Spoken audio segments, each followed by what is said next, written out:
galaxy, black hole, supernova. Okay.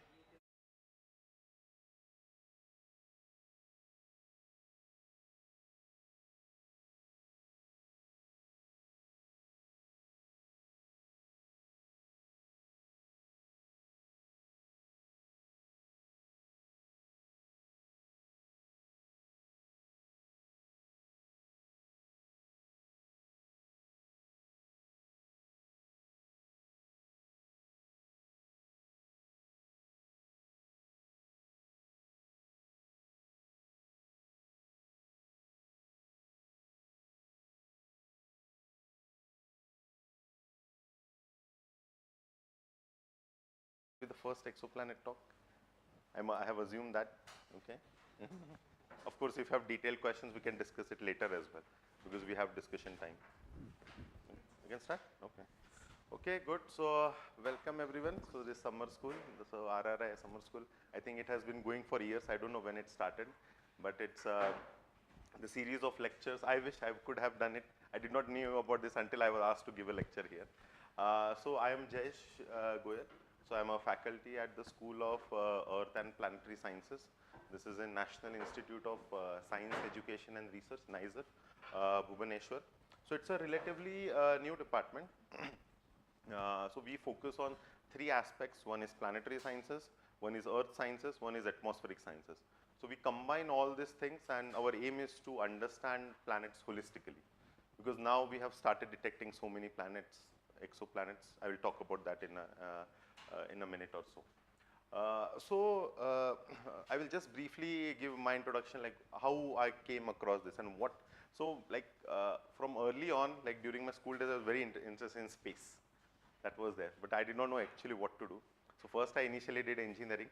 Everyone does that after 12th, either medical or engineering. That's a common path to take. And then actually my research journey started when I got an opportunity to do my master's at ISC Bangalore. So I did my master's in atmospheric sciences. And that is when I got to know that research is so interesting. So I did my master's here just nearby.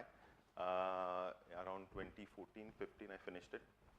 And then I was lucky to get a PhD position where I was able to work on exoplanet atmosphere, because the people at the group in the UK, University of Exeter, where I did my PhD, the astrophysics group needed someone to work on atmospheres of other planets. Now I had this experience of working on atmospheres of Earth, so I used that and then applied to other planets, specifically exoplanets, and that is where I did. For almost 4 years, I spent doing my PhD in exoplanet atmospheres at the University of Exeter in the UK. And that is where I gained all my experience, and I was lucky because it was one of the world's best team, because we were getting the observations from Hubble. I will talk about all those things. And we were developing models to interpret those observations. Then finally, after my PhD, I spent 2 years at Cornell University doing my postdoc at the Carl Sagan Institute, which is within the Department of Astronomy. And there also I continued working on exoplanet atmosphere, preparing for the data from JWST to come. And then finally I moved back to India, joined NISER in 2021, and we are developing exoplanets and planetary atmospheres group there. So we are building models to interpret the observations of different planetary atmosphere, including exoplanets, ready to transfer models, climate models, all those things. So I'll talk about all these things in a nutshell today, giving you overview of all these things, and feel free to interrupt me and ask me questions in between. Okay. So today's talk I have divided into two parts, because we have morning session and the afternoon session. So in the morning session, I'll focus mainly on the exoplanet detection part, like how exoplanets are detected, what are the different techniques, focusing on few techniques.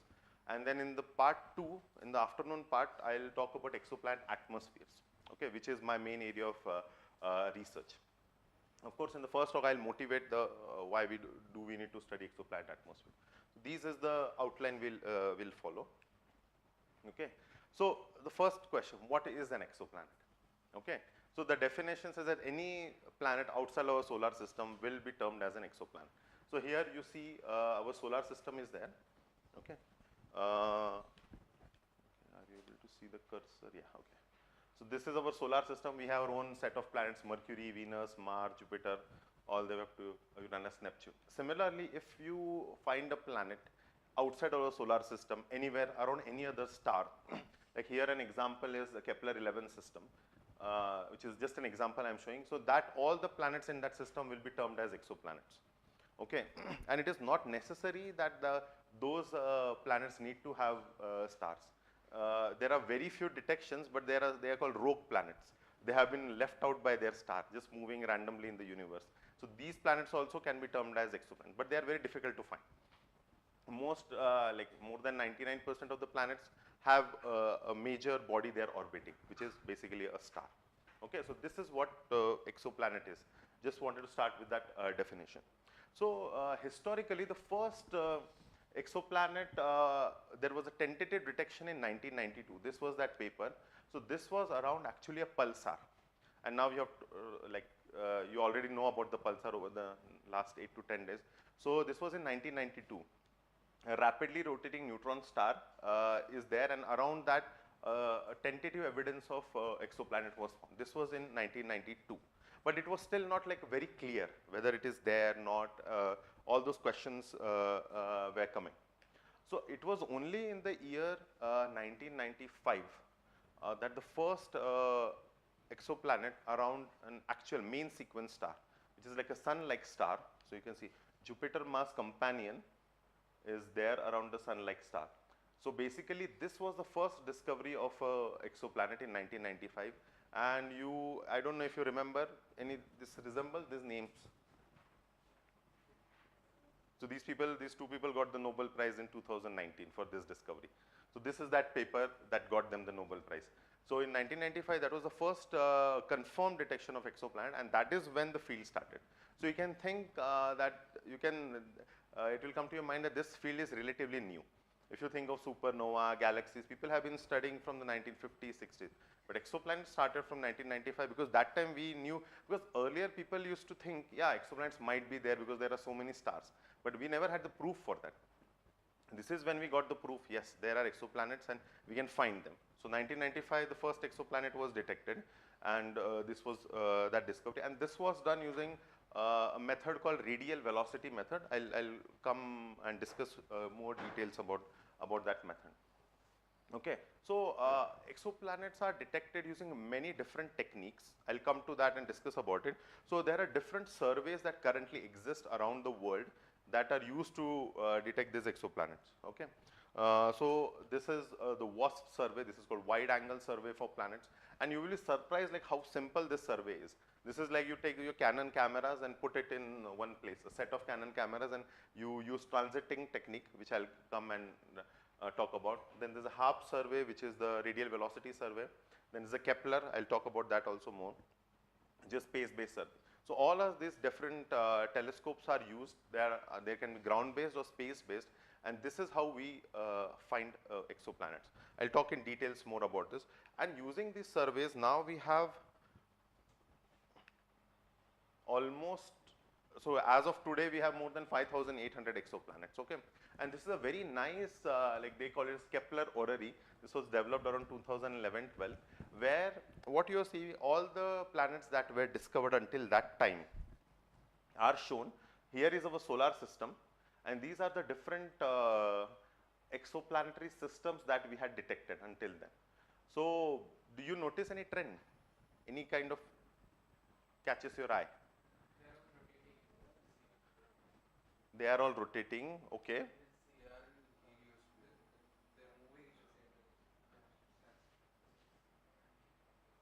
Okay, that is one thing. Any other like important thing? They are clustered in the? No. So okay, that is why. So this is here. Don't go by the scale. So what is going on is our solar system is kept here.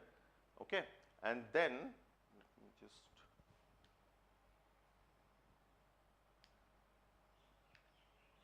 our solar system is there. This is to scale. So how big? So suppose this is our sun at the center here. Okay, this is very slow. This is at the sun. Then these are our planets like Mercury, Venus, Earth, and Mars. This is the Jupiter. So this is to scale how far each of the planets in our solar system are, and compared to that, the different stellar systems or different exoplanets that we have detected, they are there. So this is one system, suppose this is one system, this is one system. So they are just scale in terms of like how far they are from their host star. Now that information now I have given you. From that, can you guess now what is the particular trend? Very good. So they are very close to their host star. That is an important point you will notice. Like our solar system, it's so spread out. You will see our, like this is Jupiter here, this line. Okay, this line you can see the cursor. This is the Jupiter, this is the Saturn. So these are massive. The solar system is so spread out. But the planets that we have detected, the exoplanets, are very closed in system. Okay, very near to their host star, very packed in. And most of them that we have seen are like that. So why that is the case? They are so close to the host star that is it an artifact of the methods we are using to detect them? That's my question, yeah. So we have a transit method where you're checking the luminosity. correct. If you have a planet that's very far from its host star, the probability that it will come interrupting your line of sight is low. Correct, correct, So very true. Yeah, so exactly. So he rightly answered it. So basically, what happens is this is the bias in our observations. This is not reality. So because there might be many such planets that might be at far distances that might be present, but it takes more time to detect them. Because if we use either radial velocity or transiting technique, depending on what is the period of exoplanets, that long you have to wait to confirm your exoplanet. Like for example, if I am using a transiting technique, which I'll talk about in some time, if the planet goes in front of the star and it comes back again, so that long you have to wait. You have to measure at least 3 transits. So you have, if it is a Earth-like planet, it takes 365 days. So you will have to wait at least 3 years to confirm that planet. But if the planet is very close, its orbital period is like 10 days or 15 days, you can just confirm that in like 45 days or so. So it is quick to confirm those planets and say, yes, that's definitely an exoplanet. But for long period planet, if you take like Jupiter, also like 12 years orbital period. So like you have detected one transit in 2011, then you have to wait until 2023 for the next transit. So you cannot confirm them. That's why it's difficult to confirm the exoplanets that are at far away distances, and that is our bias in the observations that we are seeing. Okay, and one more trend you should notice is the temperature. Many of these exoplanets that we have seen, because they are so close to their host stars, the temperature is quite high. Because if you, I don't know if you know about the equilibrium temperature calculation, but simply put, depending on the distance of a planet from its host star, you can calculate what will be the expected temperature. And if you use that calculation, then closer in the planets are, the higher the temperature will be. Okay, so that you will see many of these planets are like red colored, so quite high temperature these planets are. So here I just wanted to give an overview of the different exoplanets that we have detected. And this diagram also gives you that overview. Okay, here on the x-axis what you have is orbital period. Okay, and on the y-axis you have size relative to Earth. Okay, so orbital period meaning like for Earth, if you place it is like 365 days. Okay, and 1 means the size of the Earth. Okay, so if you use this, if I plot all the exoplanets that we have detected until certain time, here this is what the trend looks like. Okay, and here we have separated them before Kepler, after Kepler, because most of the planets currently we know have been detected by Kepler spacecraft. That's why this full yellow color thing is the Kepler spacecraft which was in space. So you will notice many trends here. Again, the same trend is coming here. You will see that most of the exoplanets that we have detected are like within 100 days. Like Earth is here. Again, the same bias in observation, very close in planets. So we have detected very close in planets in using this. Okay, and the variety is just astonishing. We cannot even. So we have in our solar system we have 3 like important samples. We have Earth, we have Neptune, and we have Jupiter. But here, if you see the planets, this span all the ranges. Like you have, so we have something called, we got a super Earth planets, which lie in this range around this. A lot of super Earth planets are there. They are around 10 times the mass of the Earth. Okay, so we don't have any such analogs in the solar system. We have hot Jupiters, like a planet as big as Jupiter, because it is the size is very big, but very close to its host star. You will see the orbital period is like 1 or 10 days, 1 to 10 days. So such a massive planet so close to its host star. So the first exoplanet that was detected, I showed the paper, the 51 Pegasi b. So that was an hot Jupiter.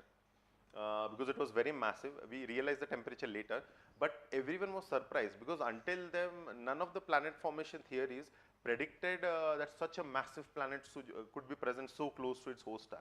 But that is what nature always surprises us. So that was the like a very big surprise that such a massive planet is there. So that was the first discovery for hot Jupiter as well. And since then, we have detected many such hot Jupiter or warm Neptune planets, like Neptune sized planet very close to its host star. So we have all these varieties: hot Jupiters, warm Neptunes, super Earth planets, and we have our solar system does not have any analogs of such planets. And it is expected because like when you go, there are so many different kinds of stars exist out there. So much different dynamics could have happened when they would have formed. Therefore, there is a large variety of exoplanets that exist, and this is all in our Milky Way. Okay, I am just pointing because I'll talk about this. The detecting exoplanets is very, very challenging. Okay, because these are very low signal to noise ratio observations. Okay, the signal is very, very low. So it's extremely challenging to detect exoplanets outside of Milky Way currently. There is one technique that allows us to do that. I'll talk about that. But all these detections, like more than 99% are all in our Milky Way. Okay, I just like to highlight that. Okay, any questions until here? Feel free to ask. Okay. Yeah. Can we catalog planets? Can Can we catalog exoplanets? when you say catalog meaning? Like any doing the similarities, like just we did for like stars. HR diagram. Very good question. So, so currently, so there every day the exoplanet numbers are updated in NASA Exoplanet Archive. So you should go there if you want to look at what are the new discoveries. So the number stands around 5,800 currently. Okay. So that number is currently insufficient to do catalog because you see stars. There's so many different kinds of stars. So in the last 5 to 10 years, people have been starting doing that. Like, can we have a catalog for exo? In our research group also we started, because we currently don't have enough information about them. So for stars, we have we have M dwarfs, we have K dwarfs, G dwarfs. We have understood, we have a lot of measurements, and we can separate them based on the processes that are active in them. But for exoplanets, we have not reached that stage. So maybe I am assuming maybe 10 years down the line, we will reach a stage where we can do their cataloging. Okay, so that's like maybe 10 years down the line. When we start to do population studies of them. Currently, we are like we started doing population studies, but mainly focus on each exoplanet because there is so much variety out there. And one more thought, like you said hot Jupiters, warm Neptunes. Why do we call it hot? Yeah, so generally these terms are used vaguely, but you can think of hot Jupiter. Our Jupiter's equilibrium temperature, if you compute, comes around 100 Kelvin. Okay, but if you place that Jupiter very close to its host star, its temperature will be go around 1500 Kelvin or 2000 Kelvin, and that is why we call it as a hot Jupiter. It's extremely hot compared to our Jupiter equilibrium. That's why it's called hot Jupiter. Similarly, warm Neptune, because Neptune's temperature will be very low in our solar system, but in exoplanets it might be very, very high. So that's why those names are used. Okay, so the range of planets I was saying, just this is again the diagram that pictorially shows that, like there are terrestrial planets, like we have gas giants which are like Jupiter. So many of them are like hot Jupiters, warm Neptunes. So here these pictures are from our solar system. So currently we don't have the capability to image directly resolve these exoplanets. We can't resolve them and see like a full structure that we see for Jupiter or Venus or Mars. We cannot see them because they are like 1 pixel or something small. So we cannot resolve them. So that is, so this is just a pictorial view of like different classifications. So surprisingly, among the exoplanets that we have detected, a lot of them are like gas giants and super Earth. The terrestrial planets have been just on 4%, and that again is a bias in the observation because detecting terrestrial exoplanets is also challenging. And I'll come to that why that is the case when we go into the details of them. And there are some exotic planets as well. Like there are planets like currently we have only one sun, okay, but there are binary stars. You might have learnt about it. So there is nothing stopping from having a planet around a binary star. So we have actually found systems where there are binary stars and a planet is around them. Okay, so it's a Kepler 16b system. So this is just from one of the movies. Can anyone recognize? from Star Wars. So just if you are on that planet, how will it look like? So that will be like you will have 2 sunrise, 2 sunset every day. So won't it be cool to have there? Yeah. But the problem is the Kepler-16 is very, very hot. So there is no chance life can exist on that planet. So, but yeah. I have one doubt. Yeah. So are hot Jupiters can be called as failed binary stars? Failed binary stars. Since it didn't have much temperature to form the nuclear fusion, so that it just remained as a gas giant very close to the star. Good point. So we generally call them as brown dwarfs.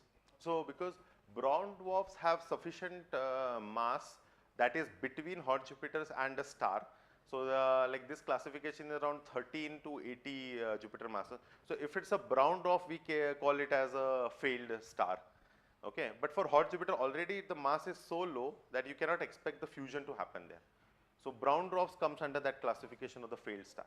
But you have to understand that there is always this thin line. You cannot differentiate because we cannot go inside and understand what is going on. Ultimately, we might be able to get, currently the trend shows that you have M dwarfs, which is the smallest star, then you have brown dwarfs, which are the failed stars, which cannot do nuclear fusion, and then you have hot Jupiters. Okay. Kepler-16b planet. Yeah. It's around like binary system. Right? Yeah, it's a binary system. Like, have we understood its orbit like it's a classical three-body problem? Yeah, we have the orbital characteristics for it because this is detected using transit method. So from that we can get the period and all those things. And we have many such planets where we have like planet around a binary system. Okay, so these are all the different interesting exoplanets that we have detected. Okay. So now I'll go into the details one by one. So finding exoplanets is very, very challenging, and that is the reason we had to wait until 1995 for the first detection, because the signal is very low.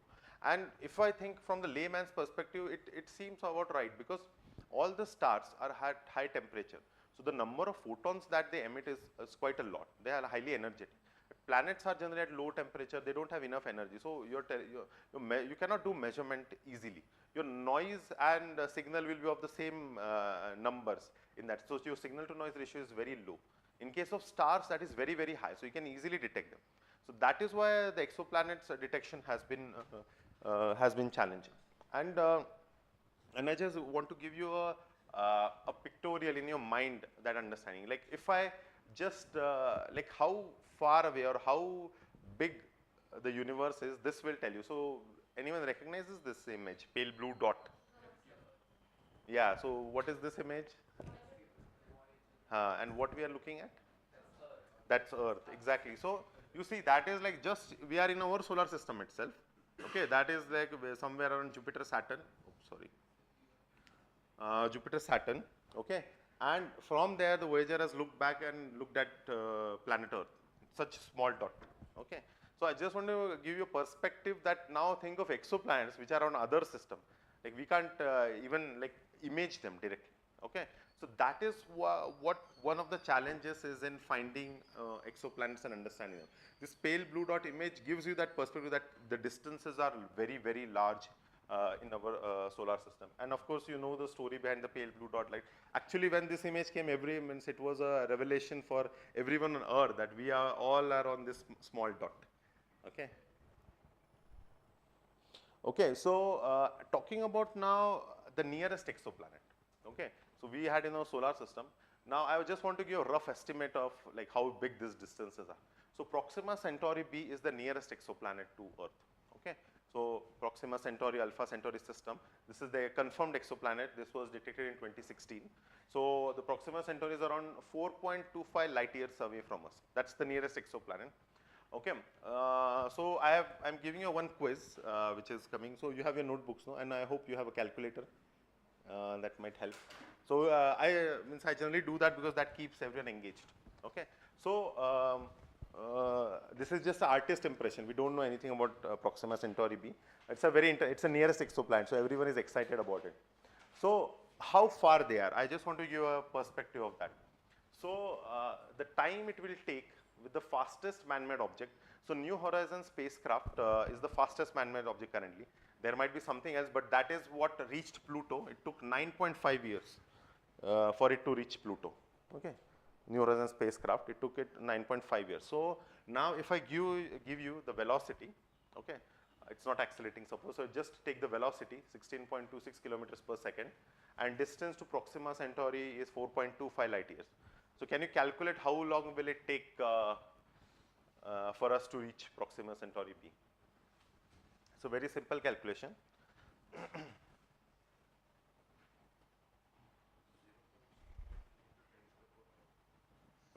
Calculate in years, A, B, C, D is there, so that will give a good understanding like in how much time it takes.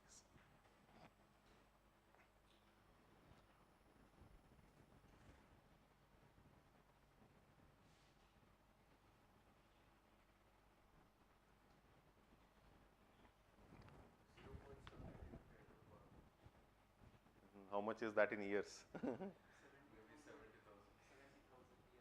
Okay, let others see. I'll just wait for a minute and.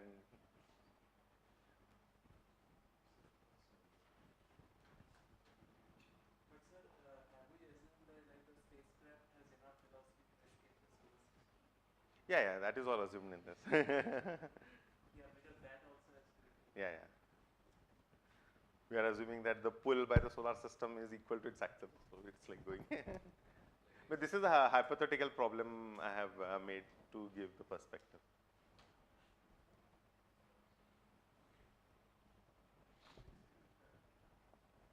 Hmm?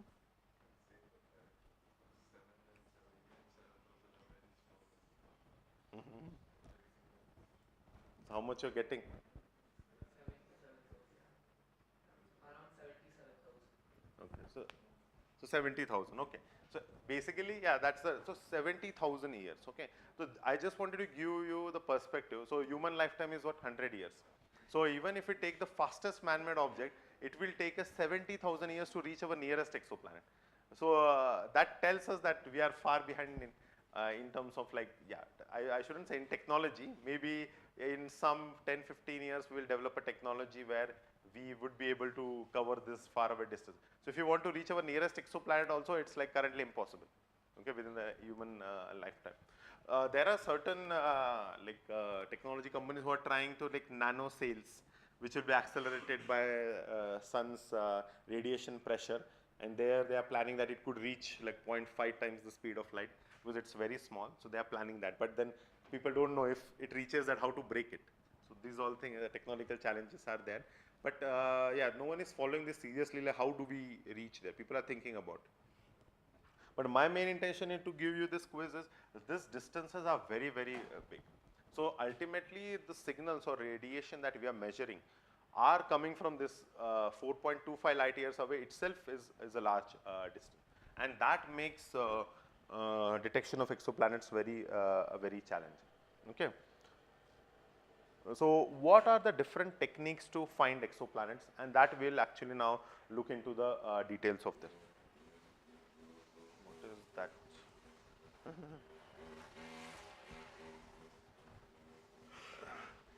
So is that causing problem to you? No, that is all right. Okay.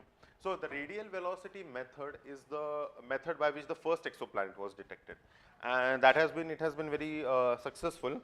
Okay.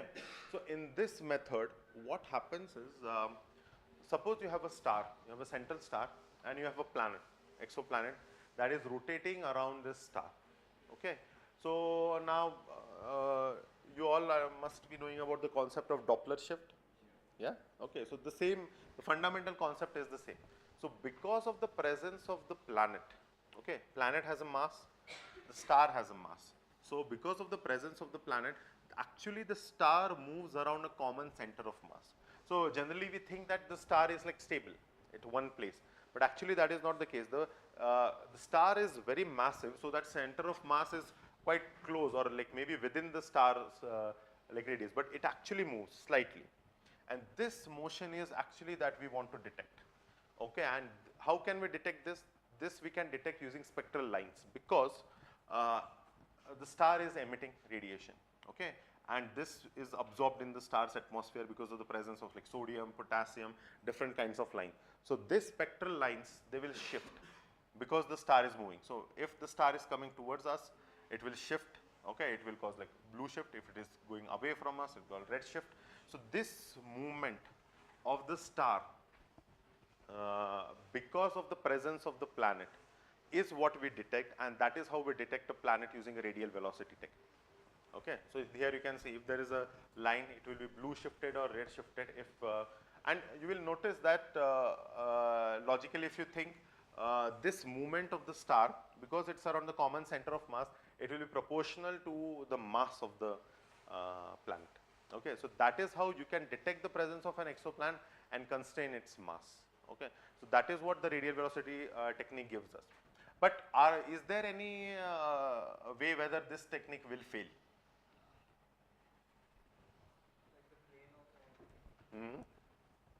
If the plane of orbit is different, yeah. So if it is like edge on, means it can be face on. So suppose this is how my star is this, and the planet is rotating like this. Now the movement of the star will be in this plane. Okay, so looking from the Earth, we cannot measure that.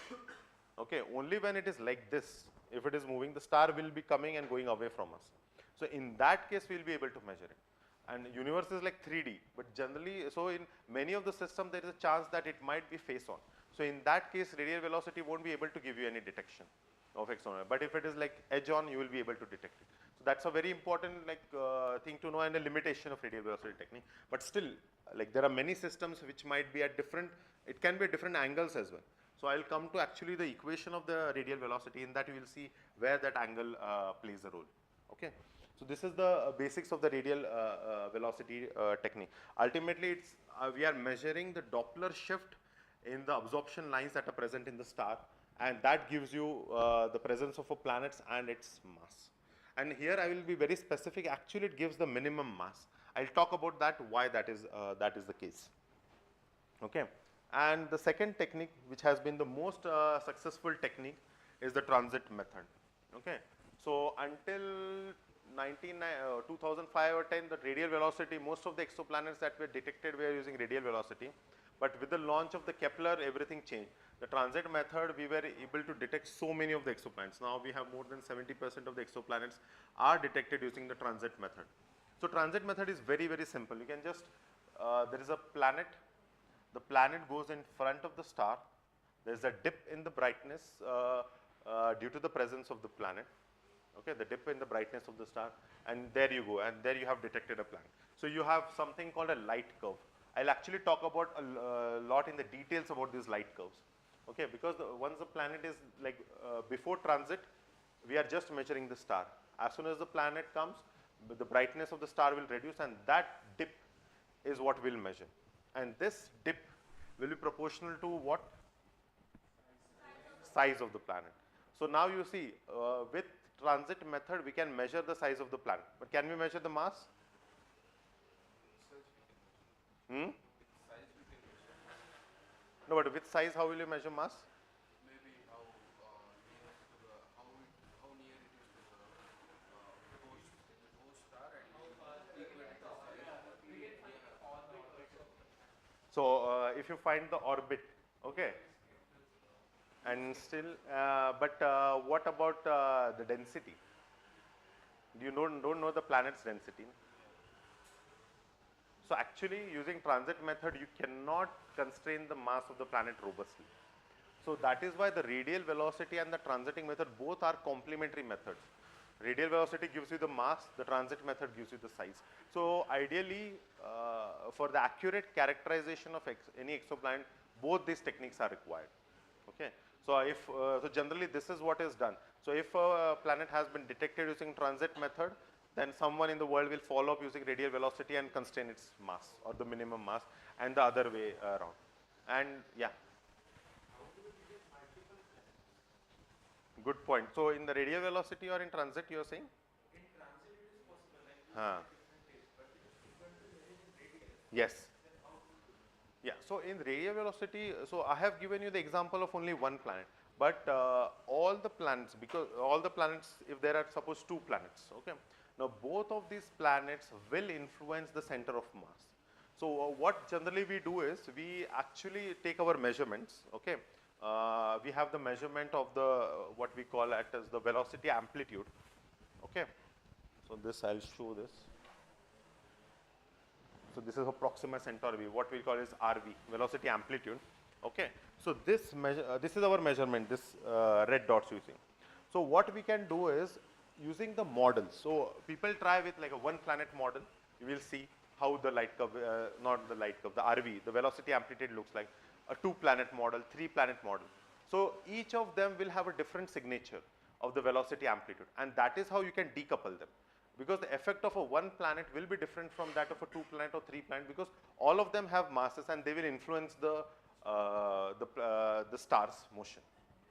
Okay, so that we can decouple the presence of multiple planets. It's not easy, it's challenging, because it also depends on what's the size. Like for example, if I have a planet like massive as Jupiter and other planet is like Earth, now Jupiter is so massive that it will influence the radial velocity. So is your signal sufficient to get the Earth in that? That depends on your instrument. What is the sensitivity of your instrument? The sensitivity of the instrument will govern that the Earth mass planet might be detected or not, but definitely it can detect a Jupiter mass planet. So ideally, many planets can be detected using radial velocity as well as in transit. Okay, does that answer your question? Okay, so this is the transit method, and from this we basically get the size of the planet and we detect the planet. And in this, the general rule of thumb is that we cannot confirm the planet unless we have detected 3 orbits of it, because there are 2 things which I'll talk in the end. Like, how can you say that it's definitely a planet, because it can be a binary star as well, and second, it can be a star spot as well, because we have sun has spots on it, isn't it? So how can you differentiate between a spot and a planet? So all these things are done. This light curve measurement is the most fundamental to that. So measuring the light curves, looking at its structure will differentiate between a planet or a binary star or a spot. Okay, I'll talk about that in like 10-15 slides later. But this is what. And the other thing is the periodicity. So until we have 3 orbits of this, we cannot confirm that the exoplanet is present. Until then, it's called exoplanet candidate. And once we have 3 orbits of it tested, then we say, yeah, it's a confirmed exoplanet. Okay. Why specifically 3? That's a good point. So 3 is like more than sufficient enough. We can go to 4 also. It's better. Nothing worse. But like to rule out like what we say any false positives. So in that way, in that way, false detections. Okay. Okay, and one more branching out of the transit technique is called transit timing variation. So this is considered as a separate detection technique. So we looked at radial velocity, we looked at transit.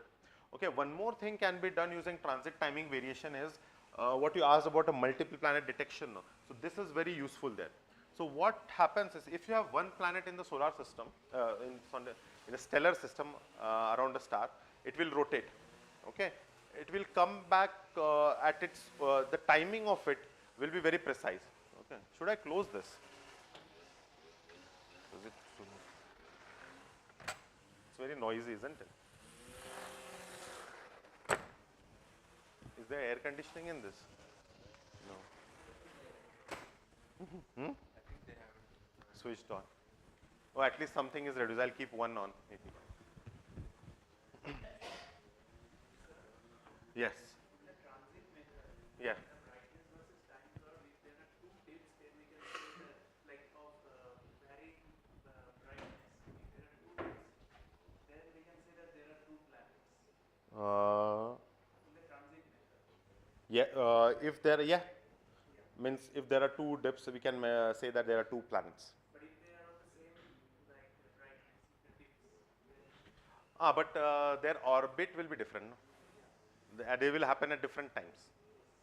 So if the host star is like transit star or variable star, it will naturally have a periodic dips, right?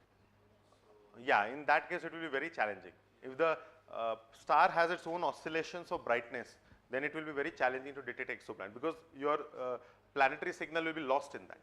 It will be, you are detecting stars variation, not the planet. So for active stars, therefore, it's a challenge to detect exoplanets. so in that thing, like which method is more suitable? in that method radial velocity will also be difficult because its signal will also be difficult to measure. Yeah.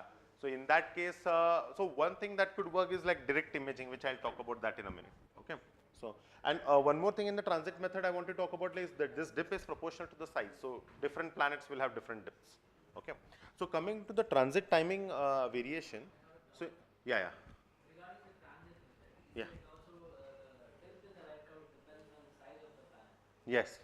So does the distance of the planet from the host star also matter? Yes, that will matter because that will govern the period. Yeah.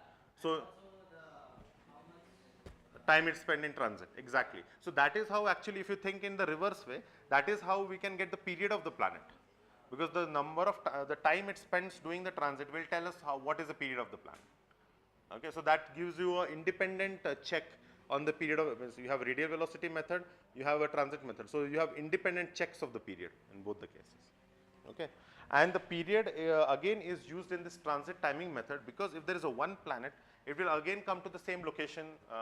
The center, the mid transit time will be the same. But if you have presence of multiple planets, because of the second planet present there, the timing, the mid transit time of that first planet will change. And this is what we call as transit timing variation. So this technique is used to detect multiple planets using transiting technique. Okay, you can in the first method itself can be used. Okay, but suppose you have a planet which is at inclined or some other orbit. In that case, if the main transit method is not suitable, the transit timing still will work, because the transit timing works on the effect of the mass of the other planet on the first planet. Okay, so therefore the transit timing variation is very useful to detect multiple planets in any system.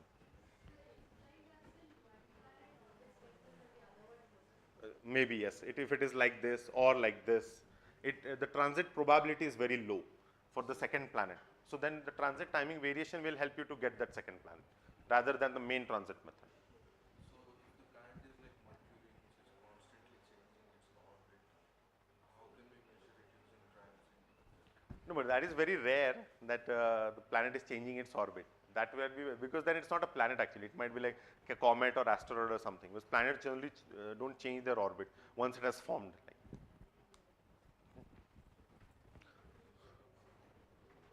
Okay, so the third or fourth technique I should say is the direct imaging technique.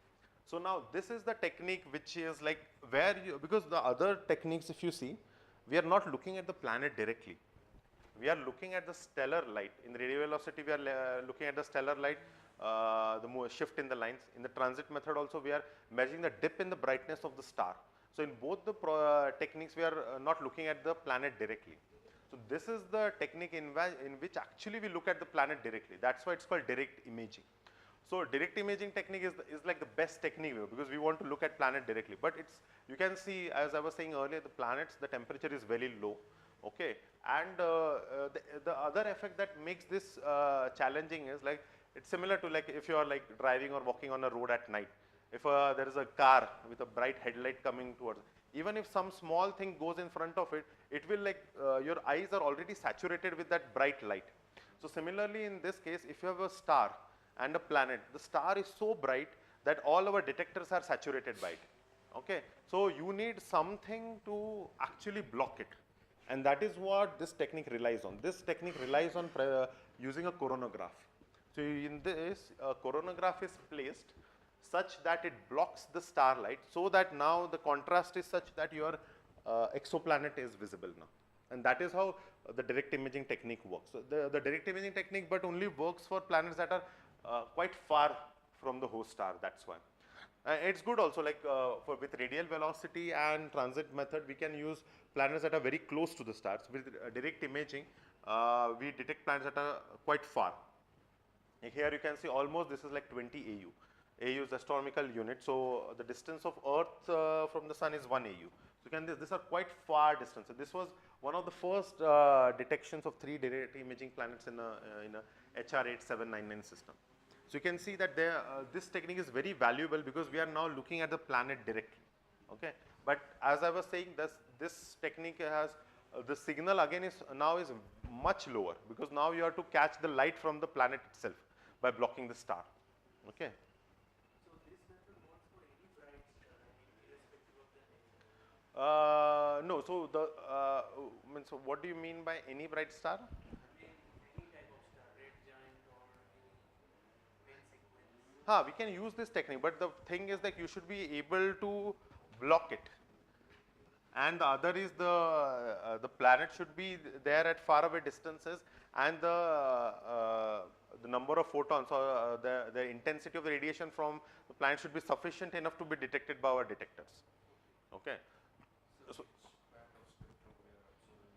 So in this, mostly we do this in the infrared. Okay. So generally between like means it could be done anywhere between 1 to 10 microns, and that's a good point. Why do we need to go into infrared? Because it is the least deviated way. Least deviated where? Like if UV, if the signal is near UV, it can be easily absorbed by the dust and things in intergalactic medium. So Planets are low temperature, so probably we pick up only infrared from them. That's a good one. So if you look at the black body spectrum, if I, so you know the Planck function curves. So if you take so if I draw this intensity versus lambda, okay. So now if you take any star, so it peaks come around like suppose sun-like star. So the peak will be in the visible, okay, around 500, 400 nanometers, okay. Now, but if I take a planet which is at 500 or 700 Kelvin, then if you do the Wien's displacement law, the calculation, the peak will come around somewhere here near 10 microns or so. Okay, so it's in the infrared. So as I say, in the direct imaging, we want that the planet, the star is not as bright as the planet. So the contrast should be high. So if you go in the infrared, the star won't be as bright. You see, the flux is going down.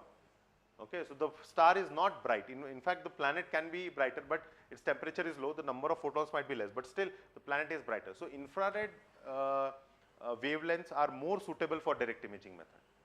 Okay, so that's why the direct imaging method is mostly done, mainly done in the infrared regime. Yeah. So for radial velocity and transit, the ideal case would be edge-on view of the stellar system. Yes.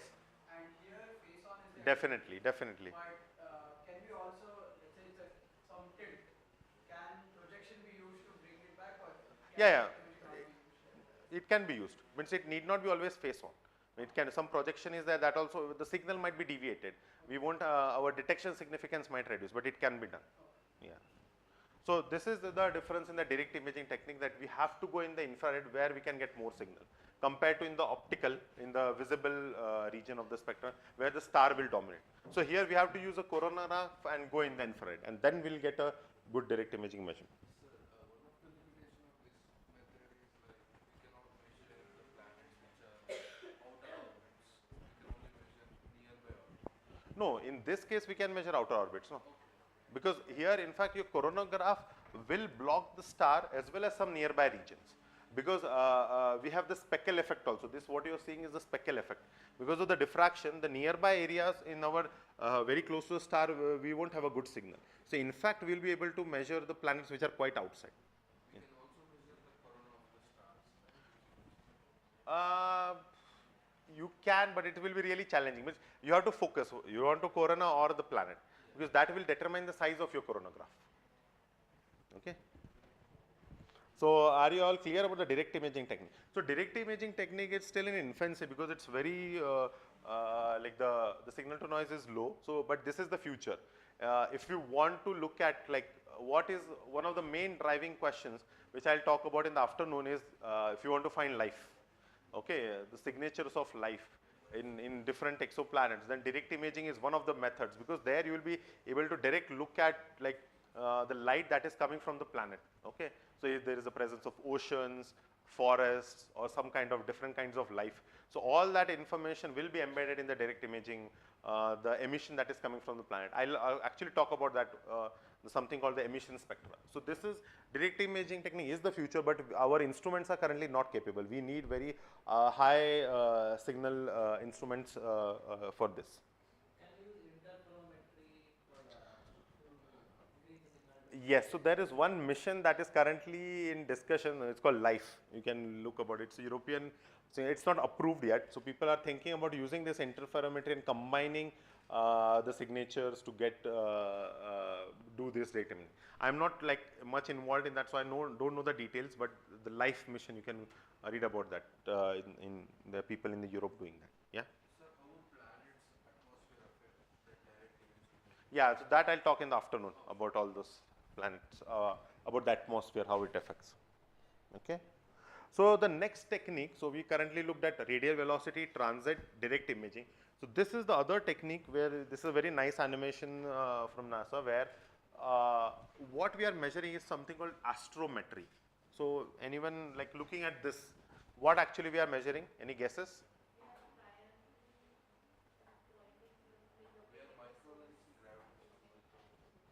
No, no, this is not gravitational measure. This is astrometry. So yeah, what you were saying in the right direction, yes.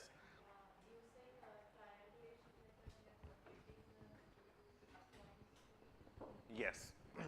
So essentially what happens is the same concept. Because of the presence of the planet, the star is moving around the common center of mass. So that earlier in the radial velocity technique, we are looking at a line and measuring its shift. In this case, in astrometry, we are actually very, very accurately, we are measuring that movement of the star itself directly. We are precisely measuring its the motion of the star directly. And that is what we call as astrometry technique. So astrometry technique is really challenging because you want very precise measurement. Okay. Because of the presence of the planet, there is a movement of the star. Okay, and in the astrometry, that movement of the star itself we have to measure. So you can imagine like the star is so far away, we have to very, very precisely measure its movement. And that is what the astrometry technique relies on. Okay, and very few planets have been detected using astrometry, but there is this mission called Gaia mission that has been very successful in using this, and there are maybe future missions that might be helpful to get more detections of exoplanets using the astrometry. Okay. So a much better option would be we can detect like massive planets because they cause a much Yes. better movement. Definitely, yes. So more massive planets will be able to detect using astrometry, yes, because they have a bigger motion. So we are using the other stars, right? Hmm. Which are standardized according to this calculation. Yes, because we need to know their location precisely, yes. So there are standard stars for which we know the location precisely, they will be used for this triangulation, yes. Even Gaia uses it. Yes, Gaia is very good at actually doing that distances from the, Gaia is giving the most accurate distances from Earth of different stars. But triangulation, simple according to that, yeah. So these stars are called standard candidates. Yeah, means if you have, means you can think of that 3 stars for which you know for sure that there are no exoplanets. Okay, if you use those stars, then you know that they won't have their motion. So they will be able to precisely anchor the star which has a planet around. So you can choose your targets accordingly. Okay. So then the next one is the micro lensing technique. So now we have almost seen like 4 techniques. The micro lensing technique is this is the technique I was talking about if you want to detect a planet in another galaxy. Okay. Currently all the techniques that I have showed you detect exoplanets only in our solar system because our other galaxies are very far away and the planetary signals are low. So in this technique what happens is, so this is a very nice pictorial. So if you have a background star and you have a foreground star. So when a foreground star passes in front of a background star, it brightens the light of the background star because of the Einstein's the lensing. The gravitational field of the foreground star warps the space to create a gravitational lens that magnifies the light. So this is what the brightness increases because of the lensing effect. Okay. Now if the planet is orbiting the foreground star, if there is a planet around this star, the presence of the planet will also gravitationally lens the radiation that is coming from the background star. and that is what we get as a signal. This is what we are measuring, and that is how we can get detect exoplanets using micro lensing technique. But what do you think are the drawbacks? Means what is the major drawback in this? Sir, before that I have a question. Like, Yeah. should the stars have the same size or are there any constraints? There need not be the same size, but the size should be sufficient that it will cause a lensing effect that will be measurable by our instruments. Okay, so it has to be massive. Yeah, it has to be sufficiently massive. It depends on what is your detector precision then. So the constraint here is if there is any other mass in between sets that could also show. Yeah, but generally, yeah, means only if you have precise measurement of like the stars, then only you will be able to do it. If you have anything in between, then we cannot do it. Any other major drawback in this technique? Mass of the planet has to be very high. We can see the lensing. That is true, but that's not a major drawback. At least we are able to get it. Think about it, you might know the answer.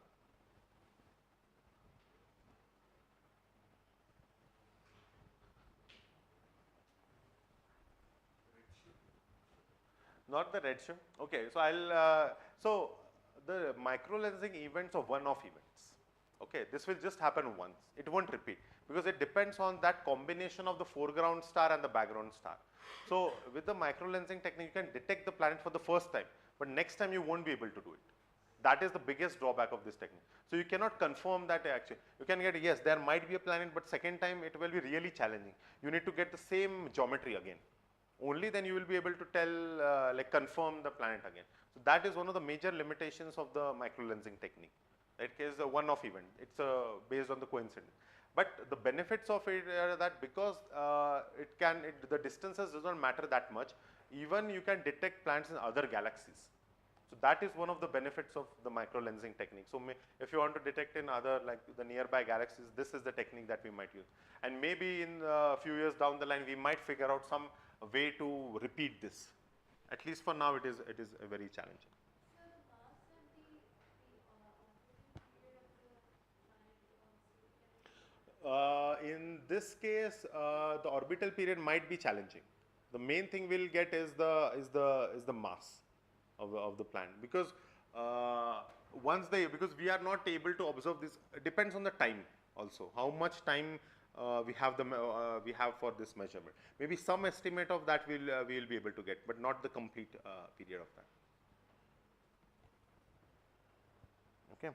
So now what we'll do is these are all the main techniques that are used to find exoplanets. But the most successful techniques have been the two, radial velocity method and the transit method. So now what I'll do is I'll go into the details of these two techniques. So the radial velocity method, as I said, like when we are measuring the spectral shift in the lines. Okay. So how this works and what information we get. So this is that equation. I will suggest all you to write this down. So this is that where we are getting the radial velocity semi-amplitude. Okay. So the radial velocity semi-amplitude k is equal to 2 pi g by p orbital. So it depends on the orbital period raised to 1 by 3 mp sin I. So this is what I was talking about. So this is the minimum mass mp sin I. So this is one of the limitations in the radial velocity technique, is that you cannot get the absolute mass mp. The mp and sin I, where I is the inclination, is degenerative with each other. Therefore, you can get the minimum mass. From somewhere else, you need to get the information of the inclination of the plane of the planet orbiting the star. Only then you can constrain the mass of the planet accurately. Okay. So here this inclination is the angle between the normal to orbital plane and line of sight.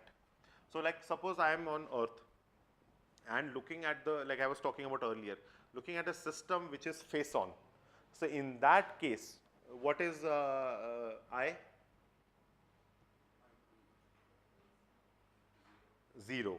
So if you put I 0 in that, 0, you don't get anything. That is why I was talking about, like in the face on system, because this inclination, it is face on, you won't get any signal, isn't it? Because the movement of the star, because of the presence of a planet, is like this. We won't be able to measure it. But if it is edge on, when it is 90, then it is like this, so I can see from Earth. I can measure it from Earth. And that is why when it is like edge on, the sign 90 is 1, you can accurately get the mass of the planet without, but many of the systems have some or the other kind of inclination. So from somewhere else, mostly it is using the transit method, we need to get an inclination, and from that we then get the mass of the planet MP accurately. That is why again the transiting method is useful here, because we can get the inclination from there, plug it in here, and then we get the mass of the planet accurately. Yes. Okay, so yeah, means I could have, but derivation would have consumed the full class. So there are few books I can refer to where the derivations are given. One is like Exoplanets by Michael Perryman. I can talk about the, tell you later. There are many exoplanet detection books where the full derivation is given, and the research papers are also there. It is not an empirical formula. It is derived. Basically, you can just, it's a two mass system if you use, then you should be able to derive it. It's not like, it's analytical this thing, so it's not that tricky to derive. Okay. So here the main thing to understand is what all it depends on. It depends on the mass of the planet, the orbital period, the mass of the star, of course, and also the eccentricity of the orbit. Okay. So eccentricity can be known because that will govern, because if you measure the period, it will be extended. If the eccentricity is there, it will come close to the host star, and then go, if the eccentricity is high, it will take a long time to come back again. If the highly eccentric planets, if you see, I'll draw it. So if you have a center star, so if this is the planet, so in the highly eccentric. So this will play a role in your K. If you measure this K, the amplitude of the signal as a function of time, this will be different for a highly eccentric planet compared to that if it is in circular orbit. And that could be seen in your signal. I'll show that. So this, suppose this is your signal. So this is what actually, I'll come back to the equation again. So this is actually the plot that got them the Nobel Prize, if you think in that way. So here what you are seeing is the original radial velocity curve of 51 Pegasi b. Okay, first exoplanet discovered around the main sequence star, the 1995 paper, this plot is from that.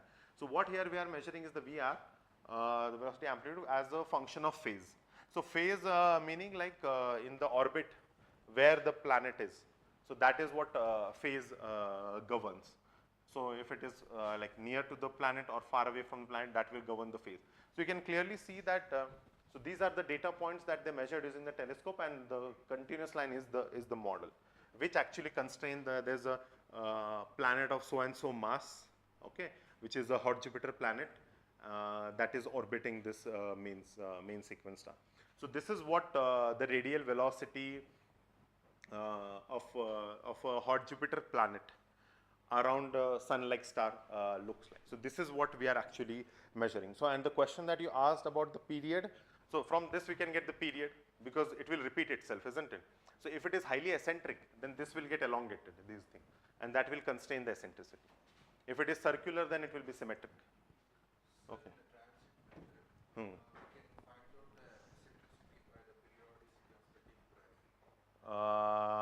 Yes, yes, from there also we can get, yes. Okay, so this is what that equation actually gives us, the K, the radial velocity semi-amplitude, and this is what we want to measure. So briefly, so radial velocity technique can be used to constrain, that is why the period, the eccentricity, and the lower limit of the planet mass, MP sin I. That is why I have been very precisely saying that it is MP sin I, not the MP. And if you know inclination from some other method, then you can accurately get the mass of the planet MP. Okay. But the radial velocity technique, what are the limitations? It cannot constrain the absolute planet mass, radius, inclination, planet's temperature, and planet's atmosphere. So these are the things we cannot do with the radial velocity technique, and we have to rely on other techniques like transit technique to do that. Okay. So that being said, now I have one quiz for you so that you understand what is going on. So use that equation. I'll come. What is the expected radial velocity amplitude of sun only due to Jupiter approximately. Like you imagine there is only Jupiter in our solar system and there is Sun. So because of the presence of Jupiter, what will be the radial velocity amplitude? Okay, assume eccentricity is 0 and inclination is 90 degrees. Like some aliens are there far away who are looking at us edge on. So you can assume that eccentricity is 90 degrees, inclination is 90 degrees and take eccentricity as 0. Have you all written the equation or do you want me to show it again? You have the equation. These are the values that you will require. So the main reason for me to give this quizzes is to give you a feel for the numbers for these different values that are important. When you said like there is only Sun and Jupiter in Huh. the system, so if there are any other planets that would affect this? Yeah, this will complicate it, no, because now you have multiple, so it's not you cannot use that equation because not multi-body now it has become. So the equation becomes different now. That equation is only when it is a two-body system. Yeah.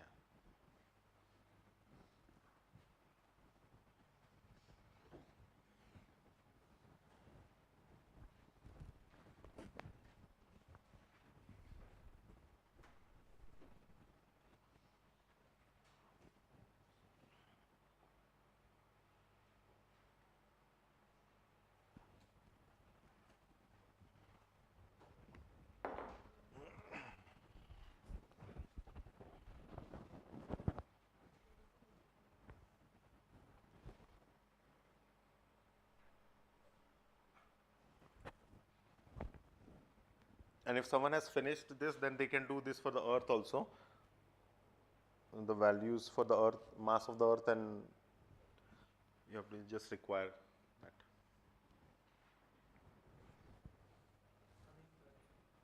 Sorry? Yeah, the unit matters, so meters per second. And when you do for Earth, how much it is?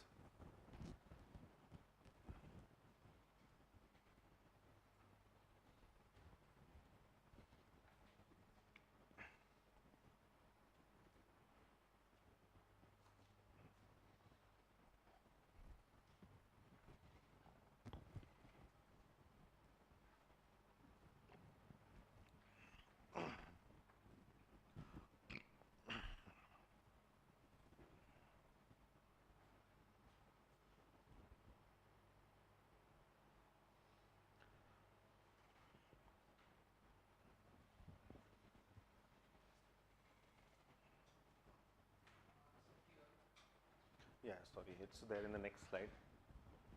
5.97 to 10 to 24 kg.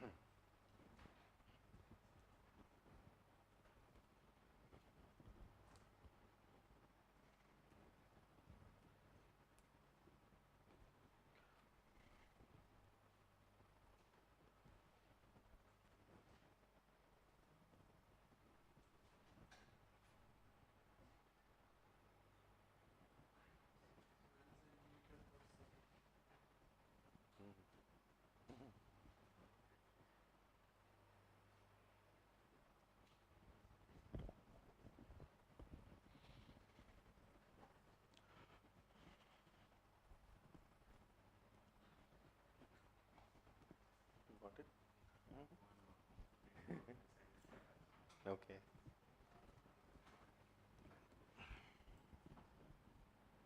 The first one everyone is getting 12.4 somewhere. That's the right answer, meters per second.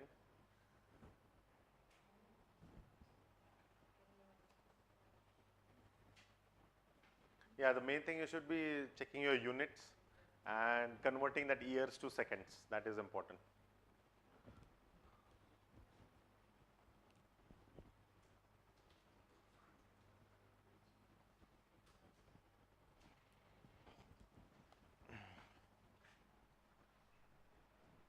How much you are getting for Earth? 8.9 seconds. Yeah, basically 9. Yeah, so getting consistent. Yeah, it is around 9.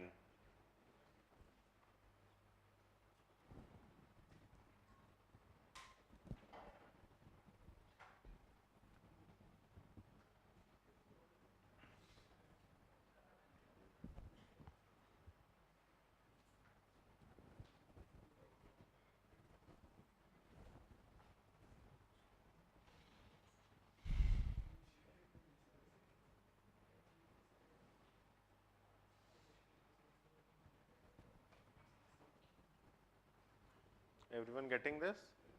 12.4 for Jupiter and 12.4 meters per second for Jupiter and 9 centimeters per second for Earth. So now what do you notice? Almost 2 orders of magnitude difference. This radial velocity semi-amplitude due to Earth is almost 2 orders of magnitude lower than that because of the Jupiter. And this is expected from the equation because Jupiter is much more massive, almost like what, 10 raised to 24, 10 raised to like 3 orders of magnitude massive than that of the Earth. So the take home message from this is, like in the radial velocity technique, if it is a massive planet, then it is easier to detect compared to that if it is a low mass planet like Earth. Okay, and that is where the challenge also lies. Like currently in the world, there are many radial velocity surveys going on. Like one example I gave you of the HARP survey.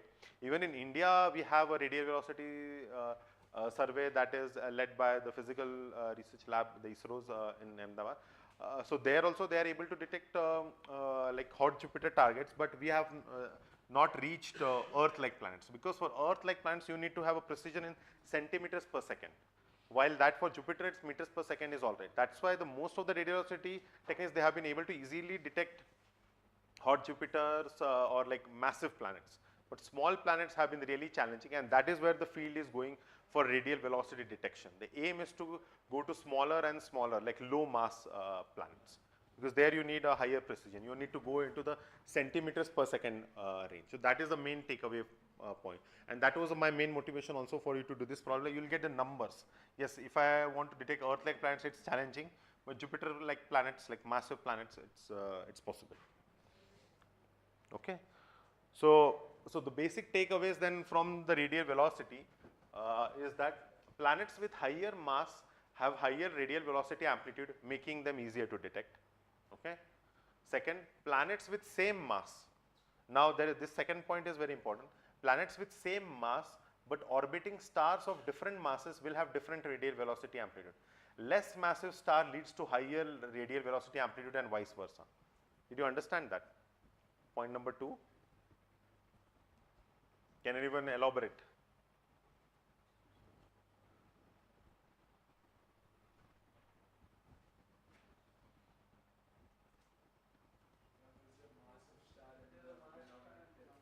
Mass of the star is? Yes. Correct, exactly. So because it's in the denominator, if the mass is lower, then your radial velocity amplitude is high. So essentially, if you think it logically, now because if your star's mass is lower, the presence of the planet will lead to a bigger movement. Okay, the shift will be more, and that is why you will have a bigger amplitude, and that is why detecting planets like massive planets or less massive around a less massive star will be easier compared to a more massive star. Okay, so here that is a play. Always there is a play between signal and noise. Okay, and this is where it matters. The point number 2. And third, the inclination of the orbital plane is needed to accurately constrain planetary mass. Otherwise, we only get in minimum mass. What I was talking about, we get MP sin I. Only when we get the information about the inclination, we will accurately get the planet mass. Okay, so the point here to take away among all this is that in the exoplanet field, we are currently in the stage where we are actually trying to constrain the different properties. One is the mass and the other is the radius. And why this is important? Because this is very important because from the mass and the radius only we can accurately model the planet's interior as well as its atmosphere, which I'll talk about in the afternoon, because that is very important if you want to know if the planet is habitable or not. Without knowing its mass and its radius, it will be difficult to do any of these calculations. Okay, so the first aim to accurately get those values. Okay, so second I'll go into the details of the transit method. We have already seen when the planet goes into front of the star, there's a dip in the brightness and you find the planet. So what all quantities you can constrain, we'll see examples of that. So the fundamental quantity that we measure using the transit method is something called transit depth. Okay, this quantity will come again and again. Even when we study atmosphere, this will come again. So it will be good to understand it clearly. So transit depth is very simple. It's the change in the flux delta F as a function of the flux out of transit. So this is during transit, what is the change in the flux divided by the flux when it is out of transit. And this is actually proportional to the radius of the planet square divided by the radius of the star square. So where do you think this is coming from?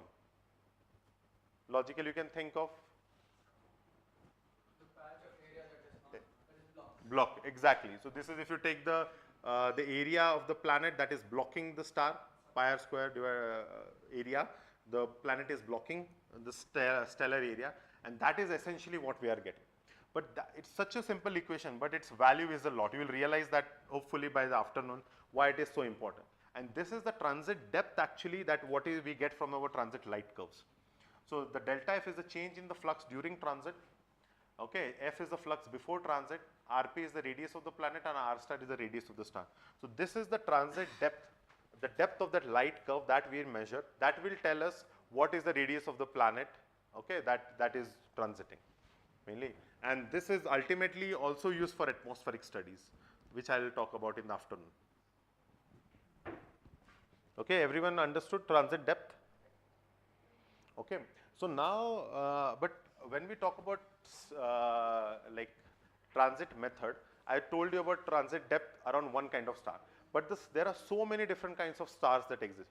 So do you think the transit depth will be same? So if I have a planet of same size, like Earth, it transits a G-type star or M-type star, will the transit depth be same? No. And why is that? Yeah, because the flux will be different. Exactly, and that is where it matters. So actually again here the same thing as it is on the radial velocity. I'll show that plot later. That if you have a planet that is like Earth-like planet, if it transits like an O-type star, the transit depth will be much lower compared to that if it transits like a M-type star. Because now your F star or the R star has reduced. So now your transit depth has increased. And larger the transit depth, the better it is, because then your signal is higher. Okay? So therefore it is easier to detect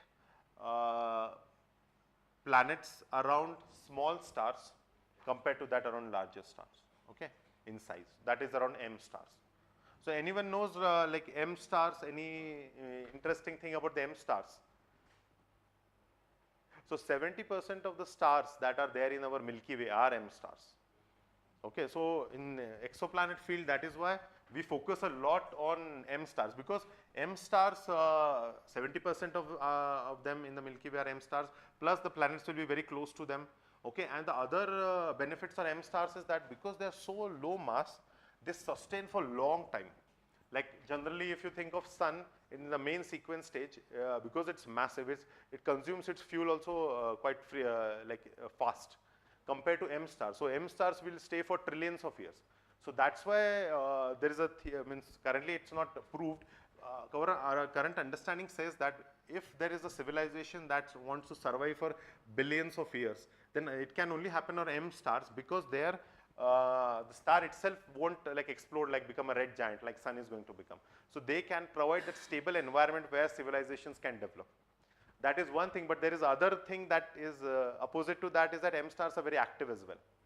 So that can actually then not allow life to evolve on the planets or on M stars. So these two are the competing things that are currently going on. We don't know what is there until we find any habitable planets around any of those. But so one is like they stay for a long time. So that's why. The other thing is that the M stars are very active. So they will be shooting like flares like anything. So if any planet has an atmosphere or anything, it will like stripped away because of the presence of this high flaring activity from M dwarfs. Activeness and stability. Yeah, these two things are competing with each other. So and the M dwarfs, that's why many of the current exoplanet transiting surveys focus on M dwarfs. Even using JWST and Hubble, we focused on a lot of planets that were around M dwarfs, because they are easy to find as well, and then easy to study their atmosphere. Okay, but we haven't yet found any like anywhere close to anything that is like habitable. But that's why that is a good target. Of course, the planets around Sun are very interesting, because we only have one example of a planet that has life, which is around a Sun-like star. So, as I said, like finding an Earth-like planet around Sun-like star and studying its atmosphere is more challenging than doing that for M dwarf star. Okay. Yes, because it's hard. And this is the plot that tells you that, so if you have like one solar radii star, like a G dwarf, and the same planet, you see the light curve, the transit depth is low compared to that if it is around M dwarf, the transit depth will be higher.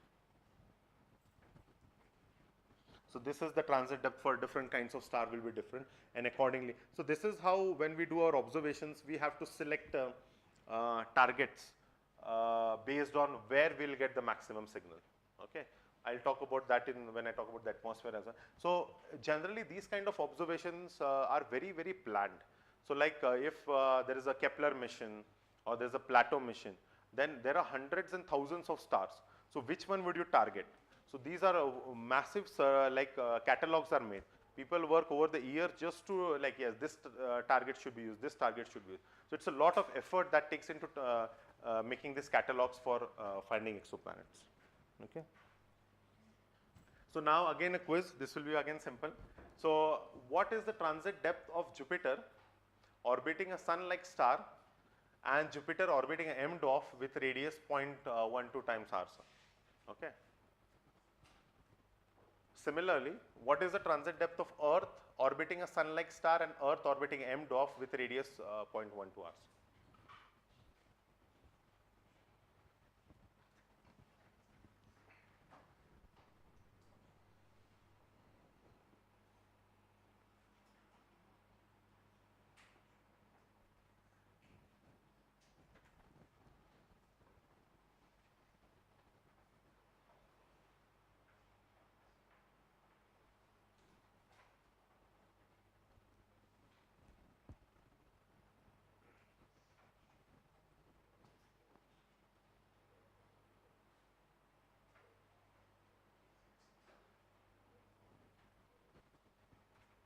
So here you have to just compute the transit depths for these two different systems.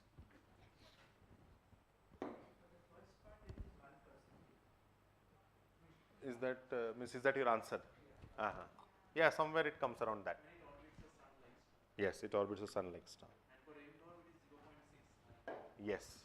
So you can see that's quite such a big number.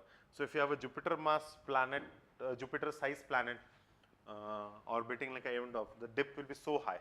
It's easily measurable. Because it is almost completely covering the star. That is possible. But those kind of systems can exist. There are. So nature is full of surprises. We can't even imagine there is one system where there is a planet that is bigger than the star. That is the white dwarf system. It's so, the star is so shrink, the planet is bigger, and so it completely blocks it.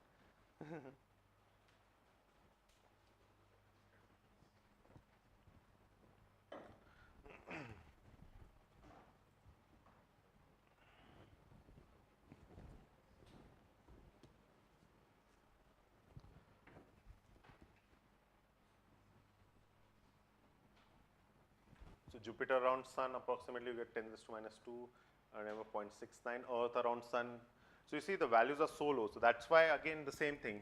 Detecting Earth-sized planets is challenging, and detecting Jupiter size is easy. Comparatively easy, I should say.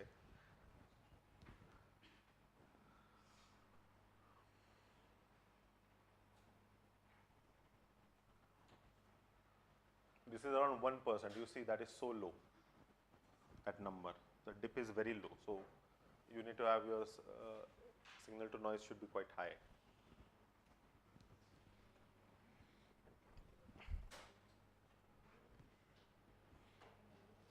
Okay, can we move further? Or everyone managed to do the calculation?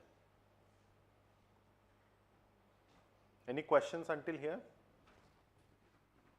So then I'll move to light curves. I just want to give, so these are what the exoplanet light curves are, and this has all the value, all the information is embedded in this. Okay. So when the planets is before transit, these are suppose the data points, it will be just the stellar flux that we are measuring. As soon as it starts going in front of the star, the planet, there will be a dip in the flux. Okay. And this dip will lead to formation of these light curves, and that is when it is out of transit. Now I have some questions for you. So why it is like curved here?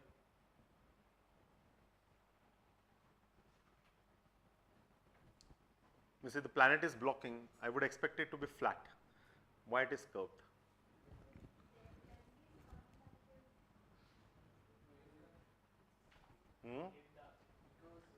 Limb dark. Who said limb darkening? Yes. Yeah. Can you explain that? That's the right answer. Yes.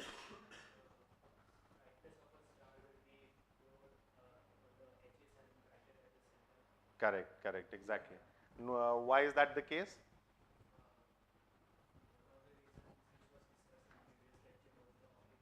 Yes, exactly. There is the optical depth and the geometry that matter.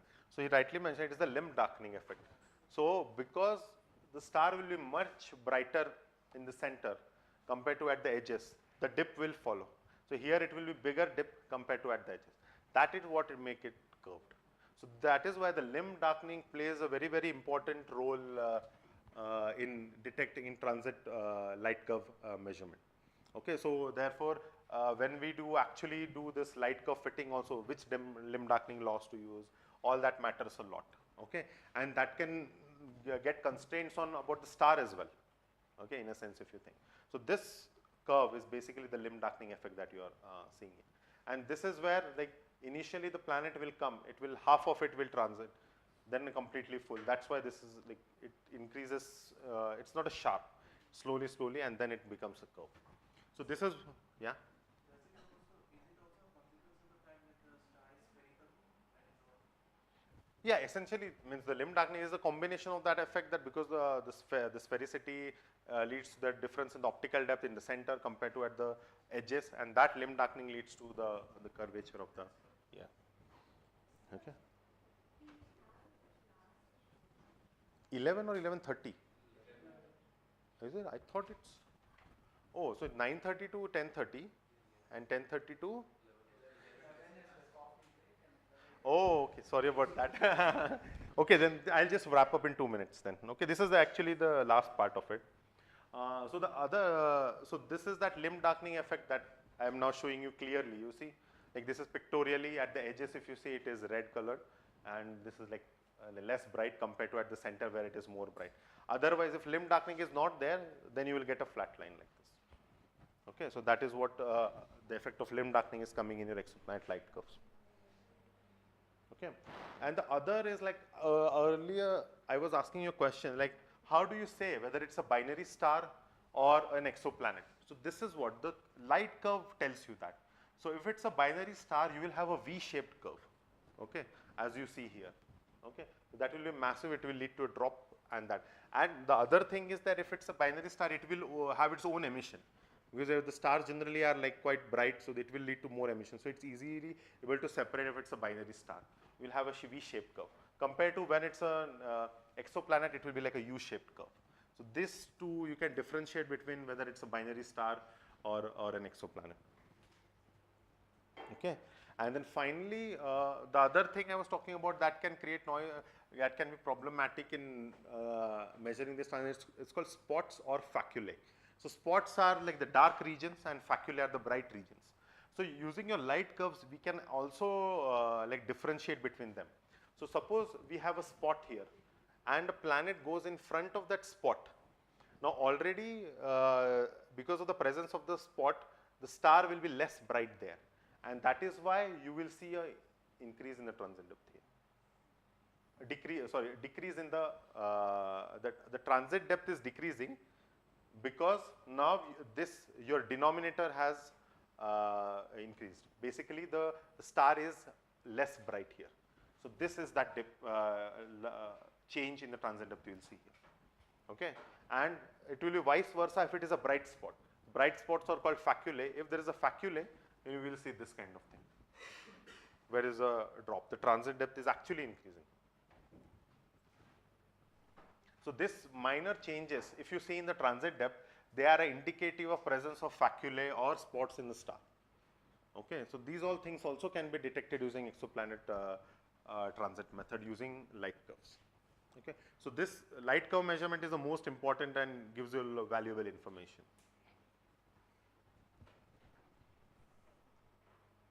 Okay, so the main takeaways from the transit technique is exoplanets with large size radius lead to larger transit depths. Exoplanets with same size around smaller star will lead to larger transit depth compared to larger star that I showed earlier. We cannot constrain mass robustly using transit technique. So that is one of the limitations. Transit light curves allow us to differentiate between binary stars and exoplanets, and star spot and faculae can also be detected in transit light curves, as I was shown. Okay, so these are the main takeaway points that you should take away from the transit technique method. Okay, so the later part maybe I can cover in the afternoon session, because I'll begin the atmosphere. I just wanted to give a brief this thing of the techniques that can be used in the future. Okay, I can stop here maybe for now. Okay, sounds good. What constitutes stars?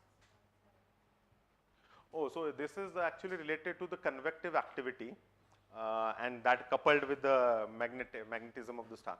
So this, if there is a convective cell that is coming up to the top, and that interacts with the magnetic field lines of the star, that leads to. So actually tomorrow I think you have a sun, no? So, yeah, so he is the right person to ask. He can go into the details of all that. So faculae also is the opposite of the star spots, you can. So solar flares in a sense are like a result of that. Yeah, if such activity is happening, it will lead to like bursts of like protons or all the particles coming into picture. Yeah, yeah. But yeah, tomorrow's like the expert talk, he will be able to answer all your questions about the spots and this. But any questions until now in this, what we have covered? We'll continue with this. I'll move on to the atmospheres part in the afternoon.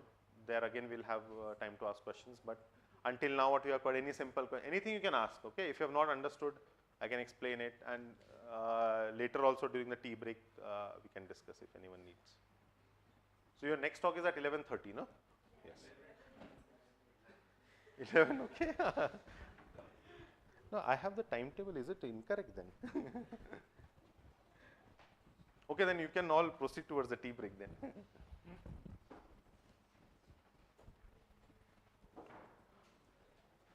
Because the timetable that I was given